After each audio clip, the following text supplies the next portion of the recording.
Hello, everybody, and welcome back to the CTE Companion. Today, we will be doing part one of a casual's guide to MMA.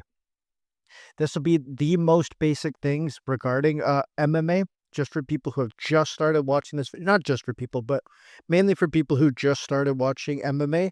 Explain some of the things that might be a little bit confusing. You might hear these buzzwords or these terms. Probably you haven't trained. And yeah, this just to bridge the gap and make it a little bit easier for you to understand what's going on. First of all, MMA is the sport, mixed martial arts, UFC is the company, kind of like the NBA. Some people call it UFC, who aren't too familiar, so that is a little bit of the difference. Next up, we have the rules of mixed martial arts. There are quite a few of them. The UFC is contested under the unified rules of mixed martial arts. Regular fights are 3 5-minute rounds. Title fights, main events, and some big co-main events are fought under 5 5-minute rounds. And some of the rules, there's no eye poking, no groin shots, no shots to the back of the head. Those are the main ones that pop up. No grabbing the fence. Yeah, no outstretched fingers pointed towards your opponent. That one's to prevent eye pokes. Those are the main ones you'll see. There are other ones. There's a whole lot of them, but those are the most important ones. Next up, we have the martial arts.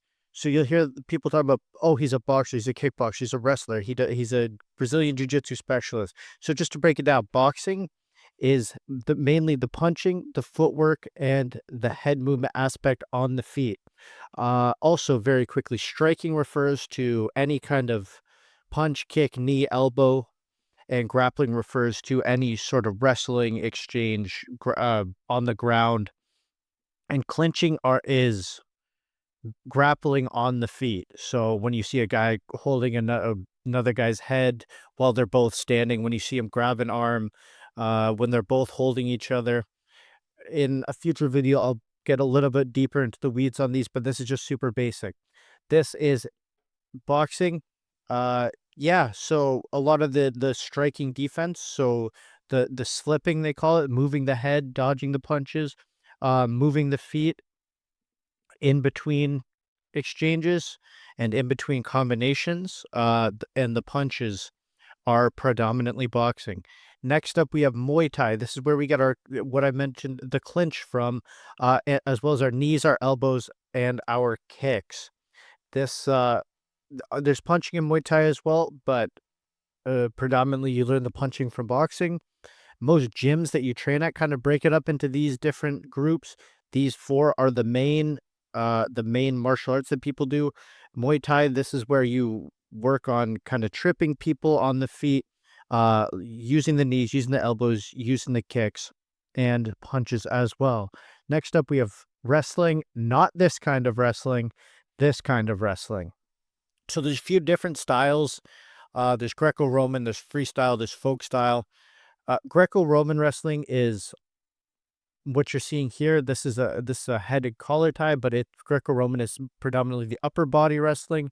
Freestyle wrestling is more of the lower body attacks, where you're trying to get to the person's leg and take them down. And I forgot to get a picture for Brazilian Jiu-Jitsu. Brazilian Jiu-Jitsu is anything that takes place on the ground. Not anything, but any of the submissions. There's no submissions in wrestling, and you are not allowed to be on your back in most styles. So anytime that a person is on the back working from what are called guards, that is from Brazilian Jiu-Jitsu. So that's the difference. Wrestling is mostly getting the person there and getting the position on top of them. Brazilian Jiu-Jitsu is the submission and the things on the bottom. Following that up, we have our scoring. So here we have Mateus Gamrot on the right beating Arman Sarukian by decision on the left. Each round, the winning fighter is awarded 10 points, and the losing fighter of the round is given at most 9. Sometimes they will get 8 or less, depending on how dominant the round is. Very, very, very rarely will you see someone get 7 points. At the point where they're getting 7 points, that's, as Chael Sonnen says, the judges saying that the ref got the decision wrong and that they should have stopped the fight. 10-8s are when a person controls probably 4.5 of the 5 minutes, does a lot of damage, hurts the person quite a bit multiple times, probably has dropped them, knocked them down a few times.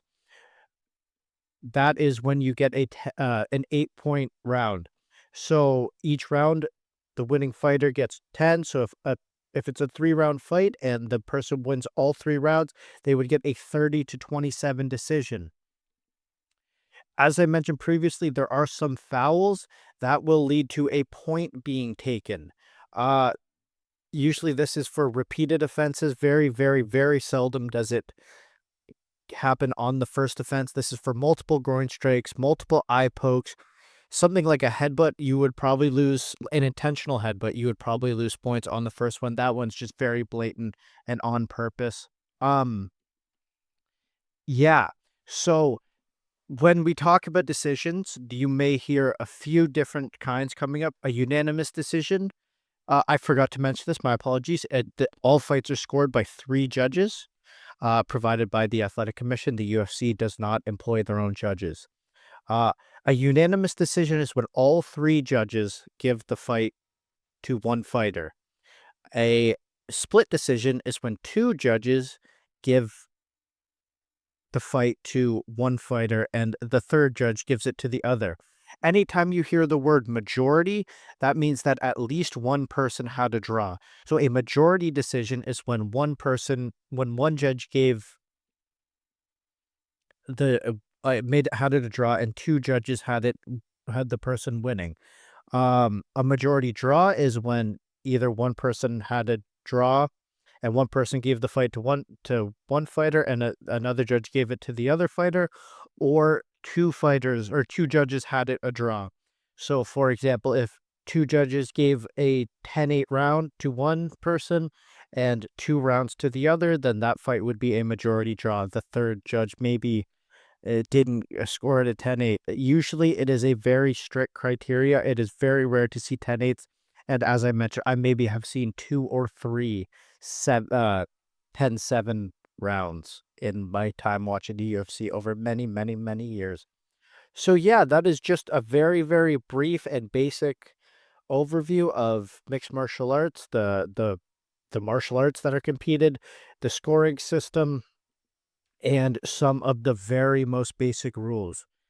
Thank you very much. We're going to get a little bit more in depth in the next one. Yeah, I hope to see you there.